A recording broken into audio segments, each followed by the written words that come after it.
Welcome to Classic Car Cave.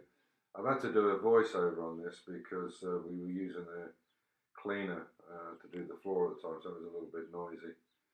So basically this is just having a quick look underneath this Trabant. You see here on the back, it's even got radio sounds like a Jaguar or IRS. It's not in very good condition.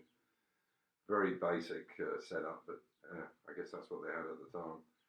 But for the age of the car, it's 89. It's not in bad condition.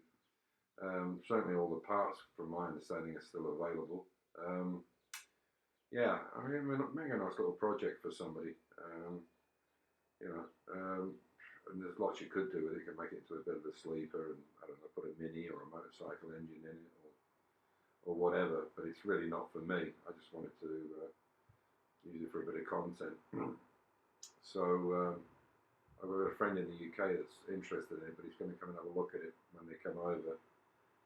And if he doesn't want it, then I'll put it up for sale, see if anybody's interested in it. Yeah, it's the skeleton of this Trabant is metal, and then it's this duroplast body that it's made out of, rather than I thought it's fiberglass. It looks like fiberglass, but it's compressed cotton with plastic on the inside of it, apparently.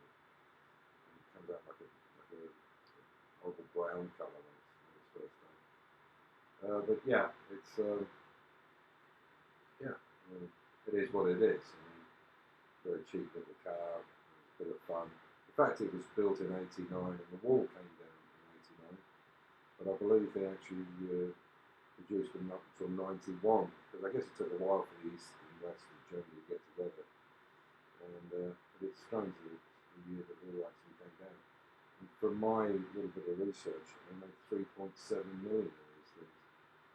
So I was looking at the side here, and I noticed how they got the two jacking points.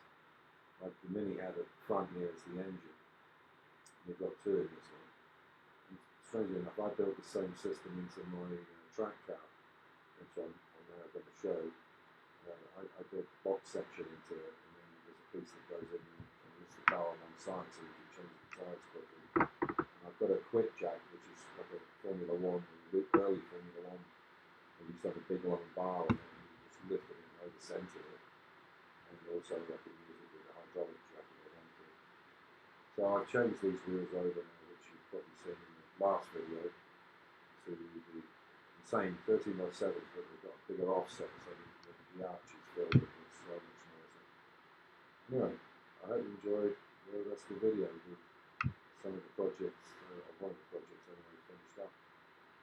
So, hope you enjoy. Bye. Yeah, unfortunately with the Trabant, we need some brakes so we can take it down the hill and put it in the lower garages to store it away, because I don't want to keep it up here.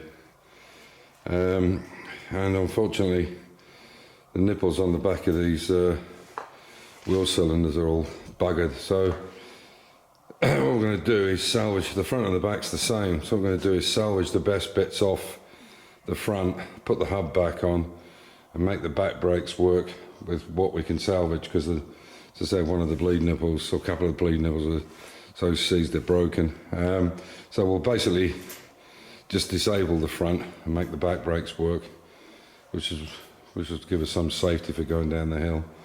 And whoever takes up the challenge with it can fix them up and get new parts. I think you can still even get all the parts for it. But that's it. We don't want to really do any more than that and put too many hours in it, because it'll just put the price of it up too much for whoever wants to do a DIY project on it. But at least we know where the problems are with it. So this is that vibrating machine, and Amir's made so he's going to cement in the front there and in the back, and then there'll be another one across that side over there. The rest of the ground is level. There's this big swing to go on here, and then we'll put this P-shotter in there and vibrate that down, and then the plates I'll pick up tomorrow. They're kind of like a pink and a dark grey. These are the basic ones that are cheap, and they're just going to go in the back where our sauna is, because it can get a bit muddy up there in the winter when we go and feed the birds or whatever. So we'll see what it looks like in the next video. the next section.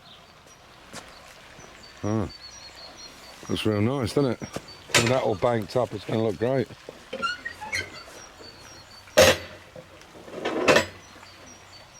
So there you go, that's the finished article. That's nice. Be nice when the swing's back on it, and it's got a slight tilt to one side so the water doesn't stay on it. So, yeah, that's good.